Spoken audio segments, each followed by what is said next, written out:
Ladies and gentlemen, welcome to Ringside Wrestling Entertainment. This is Joel Perez here for your Smackdown Live review for the date of December 18th, 19th, I don't even know, 19th, there you go, 2017. This show was garbage. This show was garbage, and I honestly do not give a crap about what happened on this show here tonight.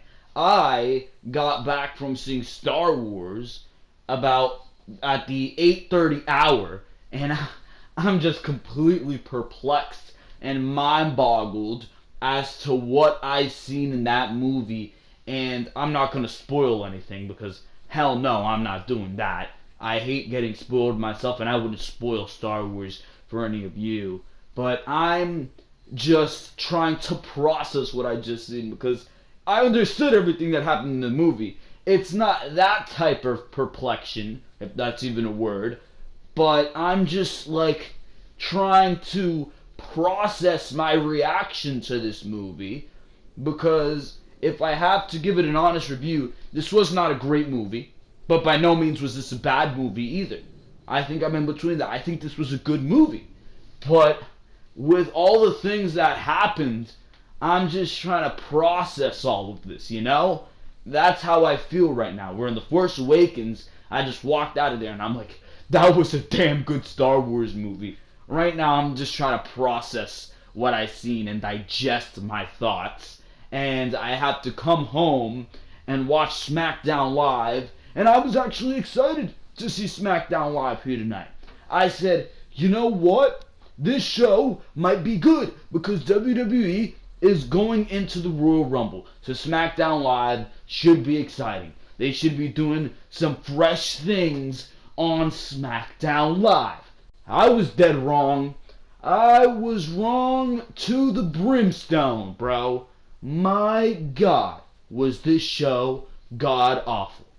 Instead of having AJ Styles come out and set out a challenge to anybody who wants to come out and face him at the Royal Rumble, or have Shane McMahon discuss with AJ Styles, or Daniel Bryan discuss with AJ Styles who he will be facing at the Royal Rumble, WWE decided to go about tonight as if the pay-per-view that we seen on Sunday never even existed.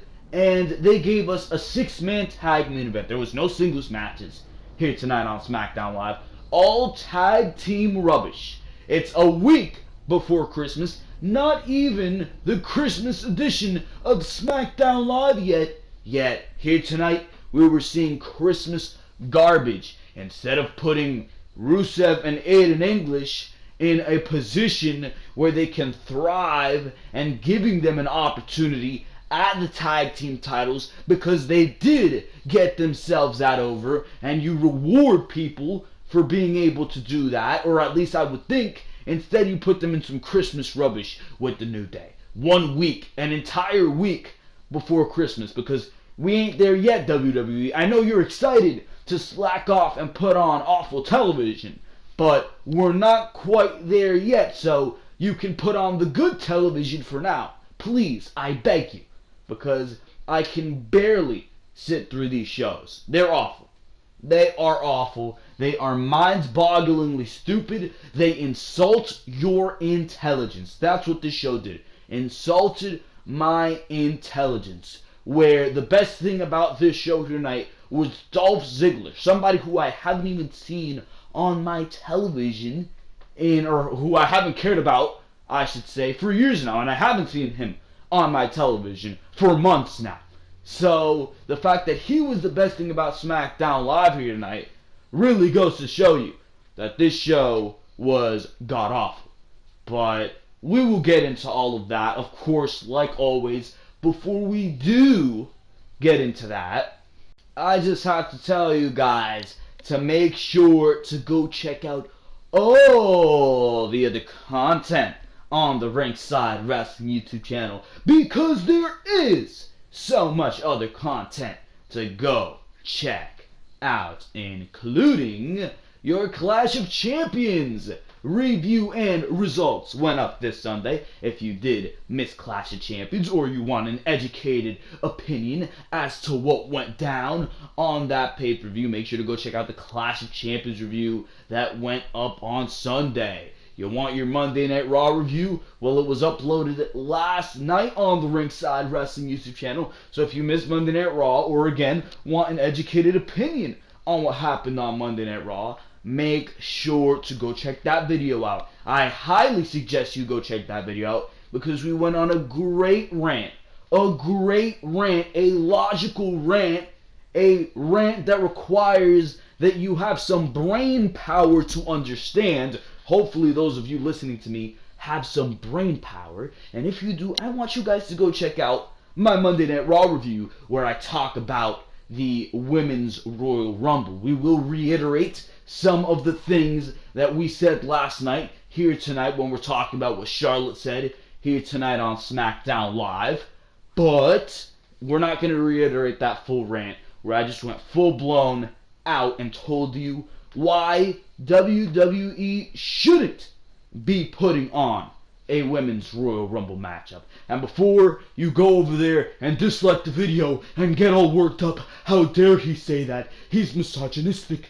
He is against women. Oh no, we must dislike his video, report, flag, all this. Like I've seen you guys doing to a lot of other people who were against this idea.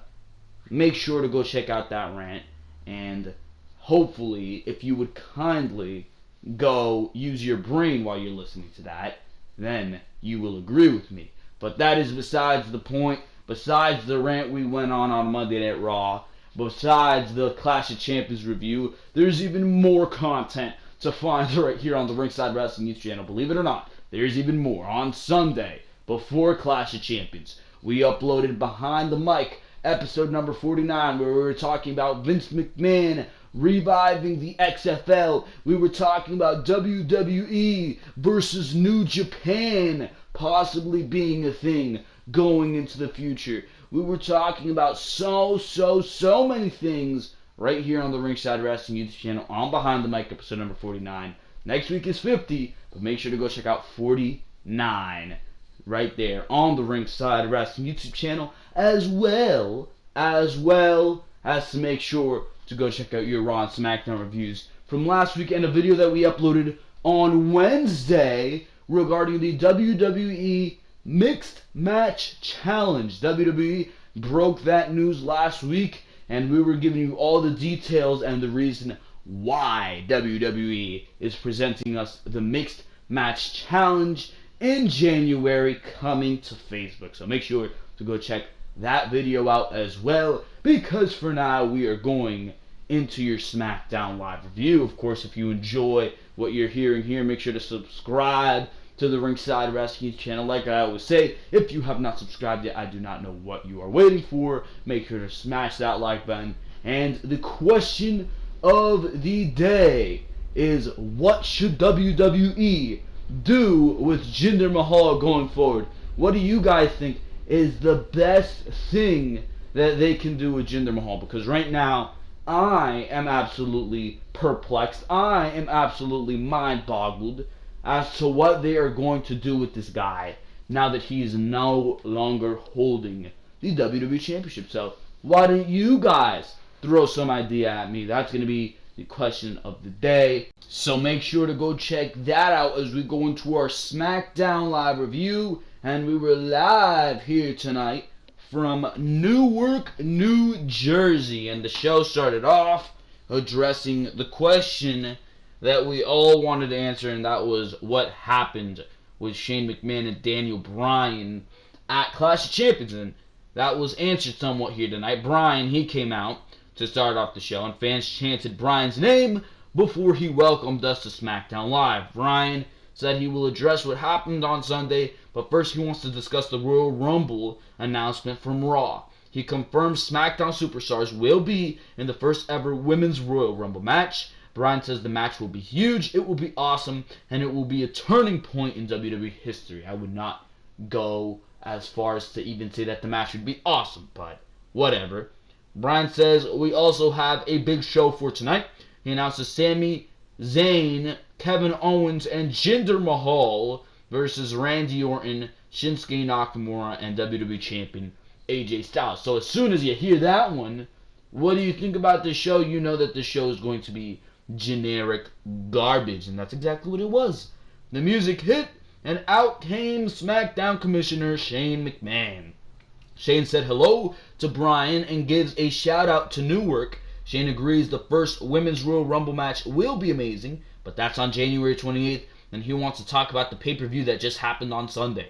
Shane says he's been thinking about the match that he and Bryan were special guest referees for. Shane says it was beautiful as everything was going how it should have when Orton jumped up and hit Sami with the most beautiful RKO he's ever seen. Shane says he was smiling as he went down to count. He was close to counting 3 and sending Sami and Owens out of WWE forever, but Bryan tripped and landed on him, breaking the count. Shane says he could have counted to 50. Bryan says that was an accident. Shane knows that now,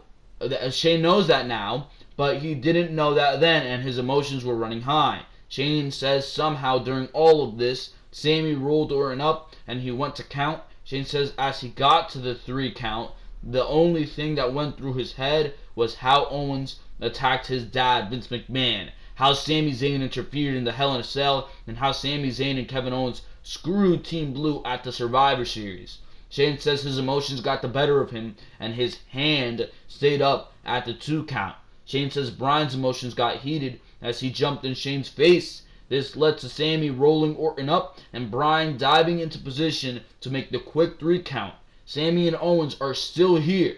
Shane says he's explained what was going through his head. Now it's Bryan's turn. Bryan says he did what he did to protect Shane from himself.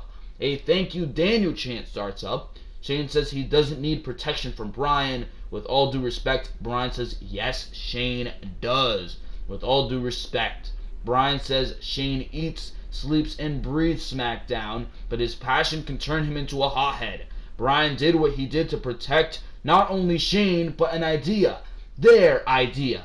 Bryan took the GM job because he believes in the shared vision of a land of opportunity. The land of opportunity for everyone, not just the likes of Shane, or not just the ones Shane likes. Bryan says Shane may not like Sami and Owens, but he threatened their livelihoods. He threatened to take away what they promised to everyone. Shane's been trying to figure this all out, and he can understand how Bryan personally has empathy for Sami and Owens. Shane warns Bryan that Sami and Owens will stab Bryan in the back, if I could speak here, that would be fantastic. They will stab Bryan in the back once they're done playing with his empathetic heartstrings. Shane warns Bryan not to show favoritism to them from a business standpoint, as that will come back and bite Bryan in the rear. Bryan mocks the "from a business standpoint" comment and asks if Shane means he should have done what's best for business. Bryan says he's heard those words before, but he's also fought against those words. Bryan believes in Shane, in SmackDown, and in their shared vision. Bryan says if Shane has a separate vision, then that is his prerogative. Bryan says that if Shane wants to fire someone, then fire him. The fans chant no at that because, of course. Bryan says because he doesn't want to see Shane turn into Vince. A "who's your daddy" chant start because, of course. Shane says he respects Bryan and he trusts him. Shane wishes Bryan good luck with tonight's show, then lays the mic down and leaves the ring.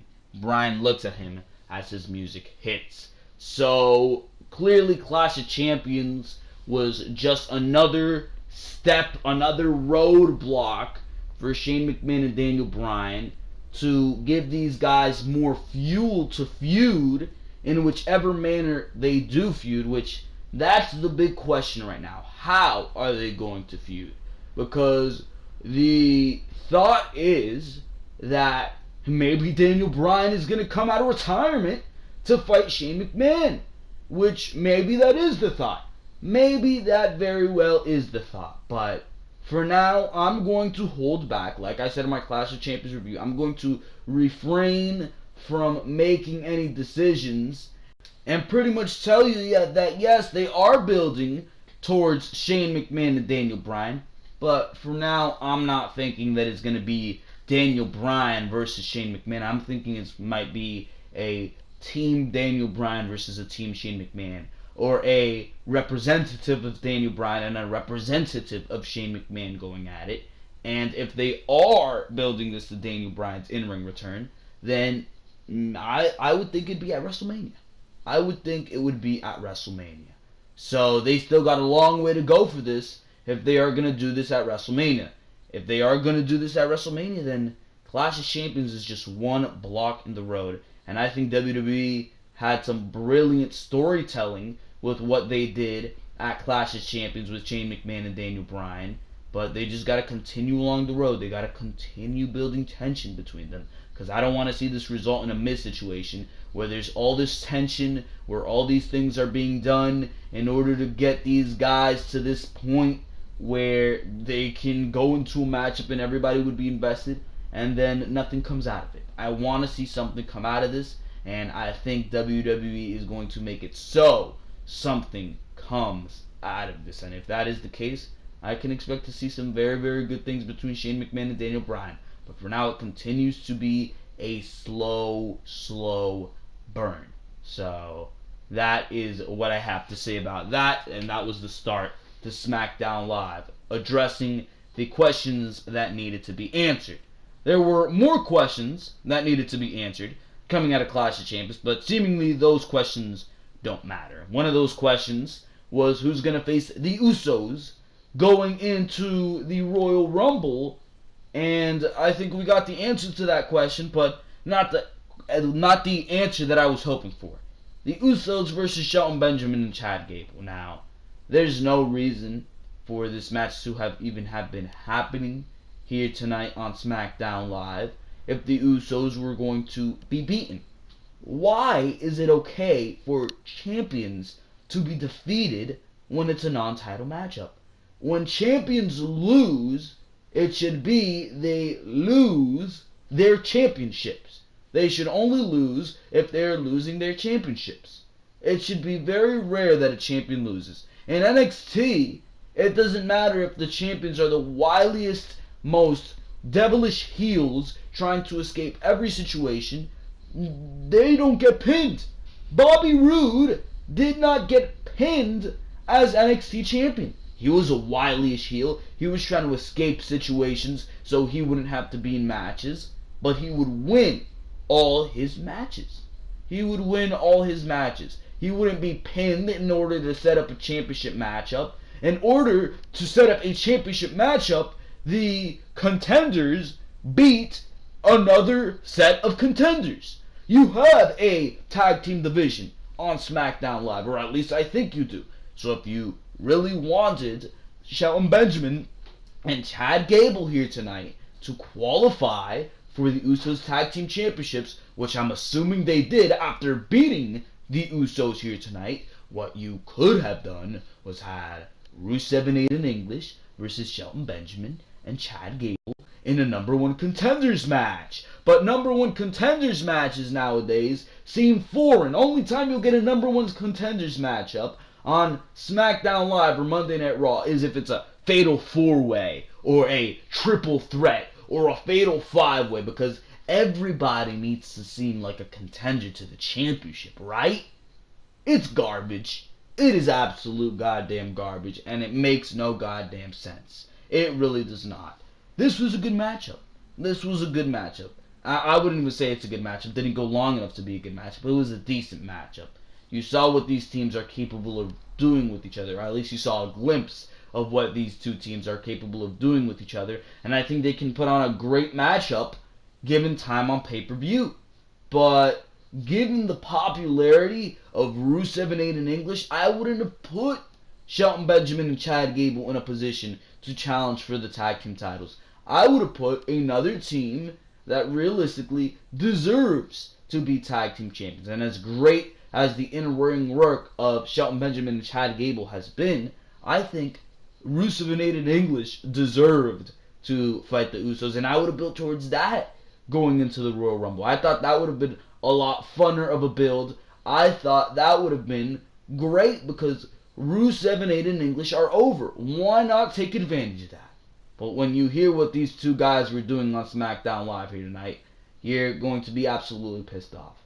Anyways, the Usos did go on to lose this matchup when Shelton Benjamin and Chad Gable, they hit their double team move where it's Benjamin who has, I believe it's Benjamin, who has one of the Usos in powerbomb position, and then one of them comes down onto the Usos. And there you go. Winner. There's no reason for the tag team champions to be being pinned. There's no reason for any champions to be being pinned. And that seems to be the only way WWE can crown number one contenders. You either beat the champions in a non-title matchup, or you're in some multi-man or multi-women fashioned matchup. That makes absolutely zero sense. So there you go. Shelton Benjamin and Chad Gable, seemingly your number one contenders for the SmackDown Live Tag Team Championships. Even though I would have done things differently, I'm not opposed to them being number one contenders. I'm opposed to the way they became number one contenders, or at least seemingly number one contenders, if you get my point right there. Back from the break, Charlotte comes out to talk about the, of course, Royal Rumble matchup that was announced last night on Monday Night Raw. And Charlotte was in the ring, and before she was in the ring, we see a video from Stephanie McMahon's announcement on the Women's Royal Rumble and reactions from various Raw superstars. So you saw pretty much a promo package. Who cares? The promo packages make WWE television look like they are the best thing to have ever happened to the universe. Realistically, WWE television sucks. The production team is awesome, but WWE television sucks.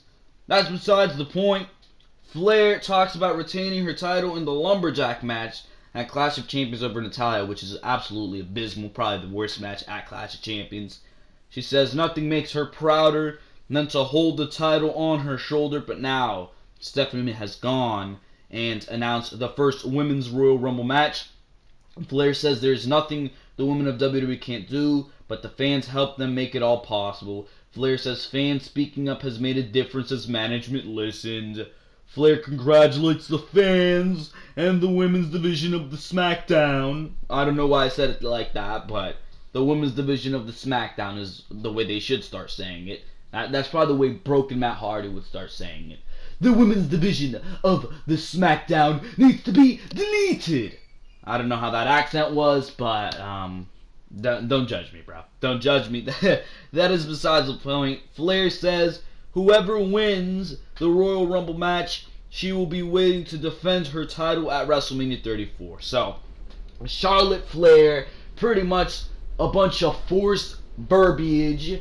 Again, I was saying this in my rant, which I highly suggest you go check out on my Monday Night Raw review. I was saying that this Royal Rumble, the build to this Royal Rumble matchup, would be all this forced verbiage and women's revolution and women's this and women's that and overcoming obstacles and it's because of you, the fans, and management listened, and all just these overbluffed garbage, all this overbluffed garbage that's really not necessary. Only difference between that and what we seen last night was that it was in robot form here tonight, because Charlotte seems to speak like this when she is on the mic. It's ridiculous. These women are so overly scripted. It seems more so than the men. It seems more so than the men that these women are so overly scripted. Now, the men, they could have a field day at sounding scripted. But the women, I feel like they take it to a whole new goddamn level. Charlotte sounds terrible. But that is, of course, besides the point. You had Naomi. She came out here tonight, and Naomi congratulates Flair on retaining her title. Naomi then announces that she will be the first Blue Brand superstar to be in the Rumble match. Yeah, we know who's going to be in the matchup. You barely have any goddamn women on your roster to fill up this match with 20 women. And you're telling me this is going to be a 30 women Royal Rumble match? We don't even know that yet. Did they even say, is this matchup going to have 30 women, 20 women, 25 women? It could have 10 women for all I know. This could be a bootleg version of the Andre the Giant Memorial Battle Royal for all I know. And yeah, I said bootleg version of the Andre the Giant Memorial Battle Royal because that's what I feel this is going to be, if I'm being quite honest with you. My God. My God. Anyways, the reason I'm against this, for all of you people who aren't going to put in the effort to go watch the Raw review, I'll just give you a brief explanation. It's because WWE is making history, and WWE is putting all this forced verbiage and all this good PR from all those feminazis out there, or whatever the hell you want to call them, just to keep those people happy, those extremists out there, that's a better word, those extremists out there who, if you do anything wrong regarding women, regarding race, regarding anything, they're immediately going to come down on you. So WWE is doing this to keep those people happy and to get themselves some nice PR. So they're going to use all the forced verbiage and all this crap. And instead of making some real history and putting on some good television, they're going to focus all their effort on forcing this matchup that really doesn't even need to be going on to happen. And realistically, nobody is going to benefit. Only person who benefits from this is Asuka, who is winning, no doubt about it, the Royal Rumble, unless Ronda Rousey shows up. Which, my God, if that happens, I don't even know. She possibly could. So, I mean, that's pretty much all WWE is doing with this. And if you can hear me say that and possibly get excited about this matchup, you got to be missing some brain cells, buddy. But Naomi says that she will see Flair at WrestleMania, and Flair says, WrestleMania it is. The music interrupts, and out comes the Riot Squad. Ruby Riott, Sarah Logan, and Liv Morgan.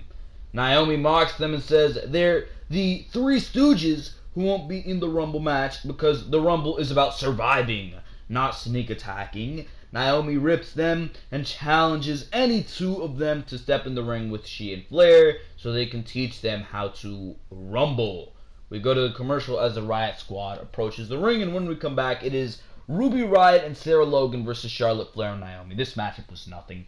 This was really trying to showcase how it's every woman for herself in the Royal Rumble matchup. And they had Sarah Logan run into Liv Morgan, who was on the apron, and that allowed Naomi to hit the rear view.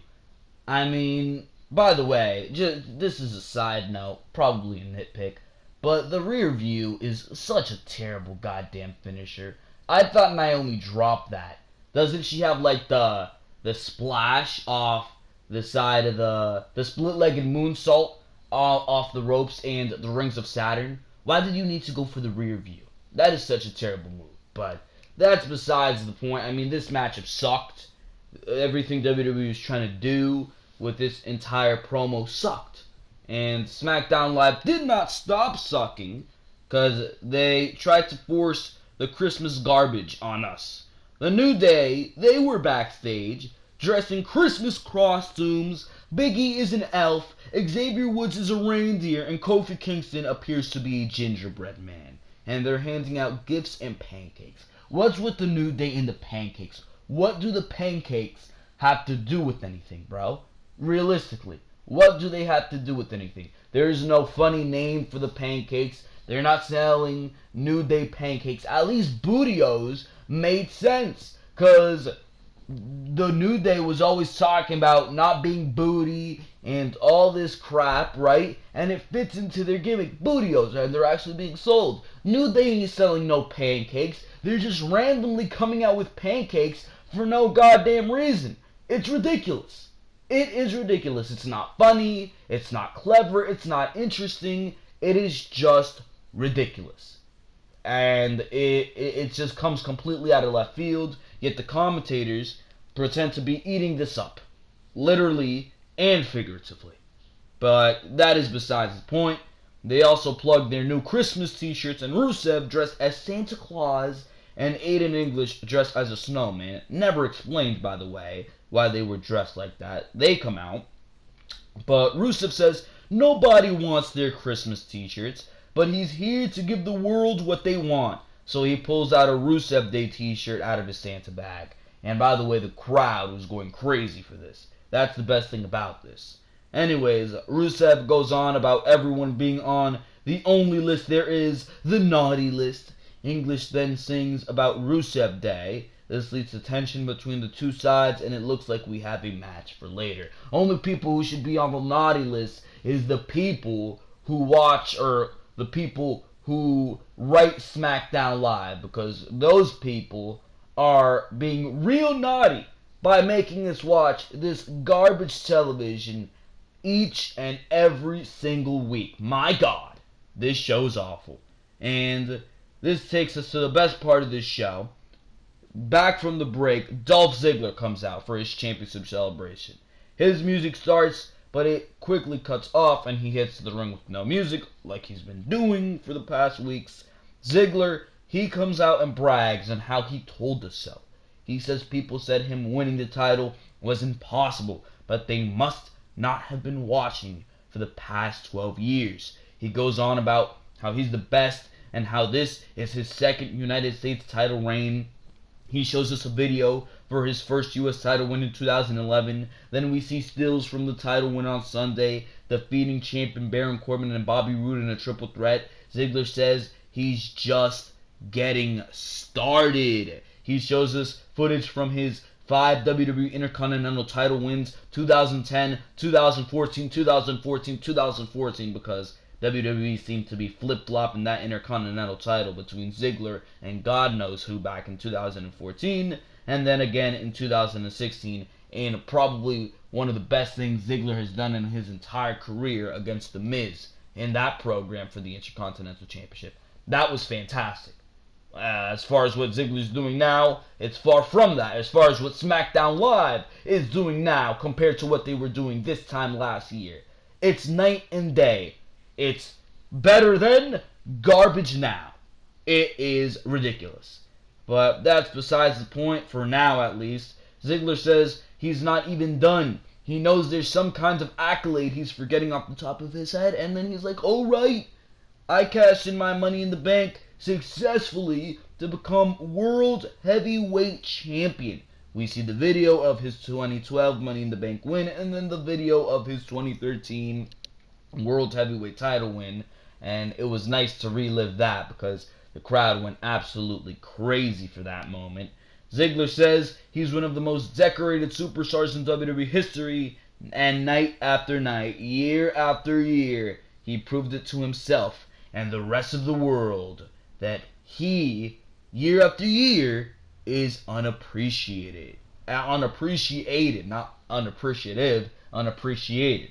Sorry for the mess up there, but Ziggler says the fans are not worthy of his presence. None of them are. They boo, and Ziggler says the fans don't deserve him. He stares at the title and says if you want something to remember him by, and he stops talking, looks back at the title, and lays it on the mat. Ziggler walks out of the ring and leaves the title laying on the mat. It appears Ziggler relinquished the title.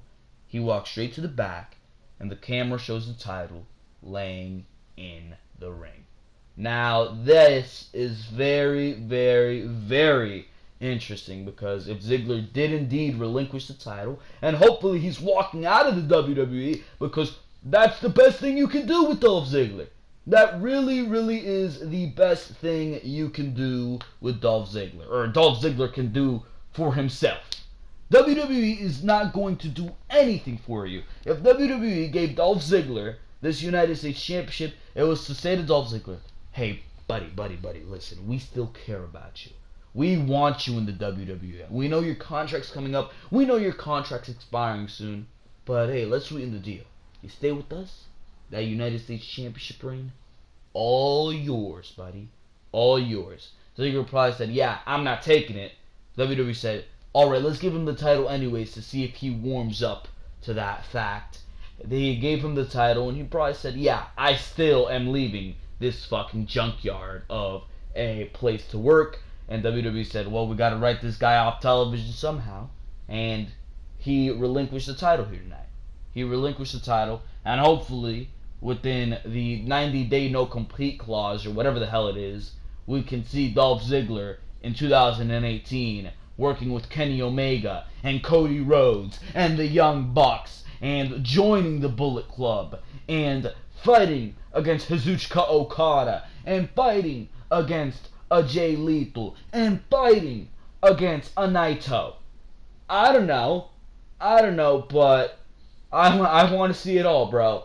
I want to see it all, because Ziggler can definitely do a lot better than what he's been being wasted as in the WWE for 12 goddamn years. He's gone unappreciated in the WWE, but it was not by the fans. I think very hidden within this promo, what Dolph Ziggler was unappreciated by was management. And the guys in the back, like Vince McMahon and the Kevin Dunns, and at that fact, Triple H, who saw this guy and said, you know what? There's really nothing we can do with this guy, despite him probably being one of the best in-ring performers in the WWE today, alongside a company that has performers like AJ Styles, Seth Rollins, Finn Balor, Shinsuke Nakamura, yet Dolph Ziggler, in-ring, still manages to be one of the best among them. And he's damn good on the mic as well. He's developed into his own character. Yet WWE has failed to find anything to do with this guy. They have failed him. So I say Dolph Ziggler moves on. And we can see some exciting storyline for that United States Championship if WWE, and I doubt they're going to do this, but WWE should start a tournament. Start a tournament for the United States Championship, and I can name your guys in that tournament right now. You got Baron Corbin, Bobby Roode, clearly. You got your Ty Dillinger, maybe throw Kevin Owens, maybe throw Sami Zayn into that equation. Maybe throw Randy Orton and Shinsuke Nakamura, even though how are you going to get Shinsuke Nakamura out of that equation? So throwing Kevin Owens and Sami Zayn, that's 5 guys, I believe. You need 3 guys. You need 3 guys left in that tournament. I honestly don't know, but I'm sure they can find them. They really, really can. SmackDown Live's roster is stacked. You should be able to find guys to put in a United States Championship tournament. Maybe even throw Rusev and Aiden English in there. Maybe throw a member of the New Day in there. I don't know. Have guys compete in a tournament. 8 guys in a tournament. And have it play out over the next couple weeks for the United States Championship. And we can see some great stuff. And that all culminates at the Royal Rumble. The final matchup for the United States Championship culminates at the Royal Rumble. And maybe you can have Bobby Roode versus Sami Zayn. Or probably how WWE is going to do it. Bobby Roode versus Baron Corbin for the United States Championship to end that tournament, because WWE can't do anything right. For all we know, they'll have Bobby Roode and Baron Corbin. They'll skip the tournament and they'll just have Bobby Roode and Bobby Roode and Baron Corbin fighting for a vacant United States Championship. It makes no goddamn sense, bro. It really, really does not make any goddamn sense, WWE's mindset. But hopefully they do the right thing. Give us a tournament, do something exciting, and take advantage of this opportunity they have presented in front of themselves. And they let Dolph Ziggler go. And they allow him to leave and go do what Dolph Ziggler can do. Be a star. Wrestle. Because we know he's capable of that. And he can do some great things outside of the WWE. And quite frankly, it made no sense to have Dolph Ziggler in this scenario. Realistically, what was this guy going to do with this title? For all I know, actually, they could have a whole tournament over this championship, and at the end of the day, they're probably going to have Dolph Ziggler come out and zigzag the final 2 competitors of the tournament, say, I'm not relinquishing shit, or something that doesn't make sense. I can see WWE easily doing that. And some of you people might be saying, oh, that doesn't make sense. Well, WWE doesn't make sense. So I don't goddamn know, bro. But hopefully they do the right thing. Hopefully they give us a tournament. And we can see some exciting things on SmackDown Live. Give me at least something exciting. AJ Styles is your WWE Champion. And right now it looks like he's going to go into a 3rd month with matches against Jinder Mahal. You gotta be kidding me. Give us something exciting. I think that can be the breath of fresh air that we are looking for. A tournament for that United States title. But for all I know, they're not gonna give it to us. The New Day versus Rusev and Aiden English. Oh my god. Oh my god. Actually, before we get into that, and thank god there's something before that, because I just don't want to talk about that. It was Daniel Bryan backstage on the phone. And these general managers are always on the phone. When Sami Zayn and Kevin Owens walk in, they thank him and give him a bottle of champagne. Sami says Bryan did the right thing for them and for their legion of fans. Bryan says he didn't do it for them or the fans. He did it for all of SmackDown. And he doesn't drink. Bryan hands the bottle back to Owens. Owens brings up Randy Orton and Orton's history with Bryan when he was battling the Authority. Sami says Shane McMahon is trying to do the same thing to them that Orton did to Bryan, tear his spirit down. Owens says Bryan got the last laugh on Orton at Clash of Champions, and they got the last laugh on Shane. Bryan says they are unbelievable, and if they don't wipe the smiles off their faces, he might have to fire them himself. Bryan tells them to go get ready for tonight's match. Who cares? New Day versus Rusev and Aiden English. This matchup was nothing but Christmas bullshit. At one point you had Rusev trying to shove Big E into the pancakes. It was ridiculous. The New Day won. That's all I'm going to say. Rusev and Aiden English are still over, despite WWE, from what I've seen in this matchup, trying their best to bury them. They're still over as hell, and they only seem to be getting more over. So there you go with that one. Rusev and Aiden English lose. When realistically, I would have had them in that matchup with the Usos here tonight. And I would have had them beat the Usos, if that's the way WWE wanted to go about it. And I would have had them be the number one contenders against the Usos. But of course not, right? Ridiculous. We go to this main event, which was a boring, generic six-man tag, which we see all the time, seemingly, on WWE television. It's the era of six-man tags, multi-man matches, fatal four-ways, fatal five-ways, fatal six-ways, I don't goddamn know, six-pack challenges. Is that what they call it? My God. That seems to be what WWE is going for now. And then 2017 has been the year of tag team breakups. That's what 2017 has been the year of. How many tag teams broke up this year? Even down in NXT. DIY, broken up. Big Cass and Enzo and their team, broken up. You had Sin Cara and, well, that was last year in 2016 actually. But you had Jason Jordan and Chad Gable, broken up. Who else did you have broken up? There was some other goddamn team. You're probably going to have Dean Ambrose and Seth Rollins broken up. There's another team that seems to be slipping my mind right now, but whatever that team is, if you guys can think of it, broken up. It is absolutely goddamn ridiculous how many teams have broken up. And the funny thing about those teams is that most of them have no goddamn reason to have been broken up, and it actually negatively impacted those superstars. So it has been the year of tag team breakups and fatal 5-ways, 6-ways, all these type of multi-man matches. And here tonight we saw yet another multi-man match right here on SmackDown Live, and it was in the way of AJ Styles, Shinsuke Nakamura, and Randy Orton against Jinder Mahal, Kevin Owens, and Sami Zayn. If you mean to tell me that this is one of those championship match, or one of those matches where you have the heels versus the baby faces and the opponents aligned, so it's Sami Zayn, Shinsuke Nakamura, and Kevin Owens, Randy Orton, and then AJ Styles, Jinder Mahal, all in feuds. This is absolutely nauseating. If you mean to tell me Jinder Mahal is going to have a third opportunity to go after AJ Styles' WWE Championship, please, please, please, please, hit me with that NyQuil now. Hit me with that NyQuil until after we get to WrestleMania, if that's the case, because that sounds absolutely delusional and absolutely abysmal. this six-man tag was garbage. That's exactly what it was, and that's exactly what SmackDown Live was here tonight.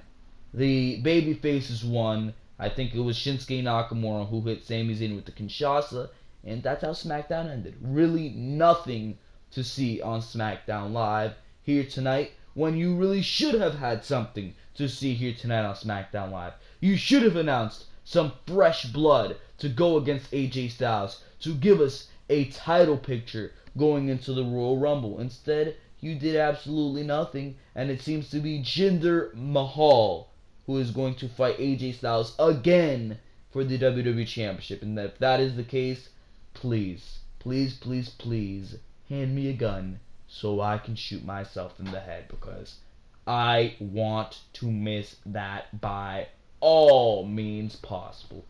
For now, ladies and gentlemen, that's your SmackDown Live review. I can't bear to talk about this show any longer. So, that is your SmackDown Live review. Make sure to go check out all the other content on the Ringside Wrestling YouTube channel. You got your Raw reviews, you got your SmackDown reviews, you got your pay-per-view reviews, you got Behind the Mic each and every single week as your weekend presentation. You got preview and predictions to all the pay-per-views, NXT TakeOver special reviews. Top 10's coming probably tomorrow. The first top 10 is going to be out, and the first top 10 is going to be top 10 superstars of 2017. So you can make sure to expect that in your subscription boxes, because you guys are going to do me a favor, and you're going to do yourselves a favor for that matter, even though I don't seem to mean to sound cocky. Make sure to hit that subscribe button and do yourself a favor. Hit that like button, and of course make sure to reply to the question of the day, which is, what do you think WWE is going to do with Jinder Mahal going forward, possibly going into WrestleMania, now that he is not holding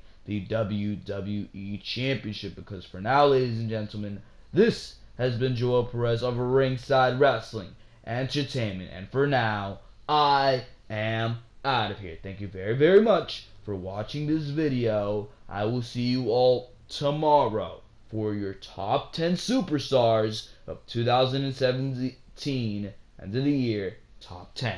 See you later.